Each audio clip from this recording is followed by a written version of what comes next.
مسلم اور مہاجر کی صفات۔ نبی کریم علیہ الصلاۃ والسلام نے ارشاد فرمایا، المسلم من سلم المسلمون من لسانہ ویدہ والمہاجر من ہجر ما نہی اللہ عنہ، یعنی کہ مسلمان وہ ہے کہ جس کی زبان سے اور اس کے ہاتھ سے دوسرا مسلمان محفوظ رہے، اور مہاجر ایک ایسا شخص ہے کہ جو کہ ہر اس چیز کو ترک کر دیتا ہے، ہر اس چیز کو چھوڑ دیتا ہے جس سے اللہ تبارک و تعالی نے منع فرمایا ہو۔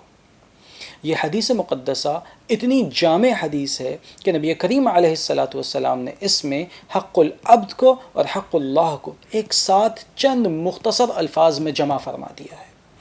اگر ایک انسان اپنے ہر عمل سے پہلے اس چیز کی جانب غور و فکر کر لے کہ کہیں اس کے اس قول سے یا اس کے اس فعل سے کسی مسلمان کی دل آزاری تو نہیں ہوتی، یا اس کا کوئی حق تلف تو نہیں ہوتا، یا اللہ کے حدود پامال تو نہیں ہوتی، تو اس کے نتیجے میں وہ بہترین مسلمان بن سکتا ہے۔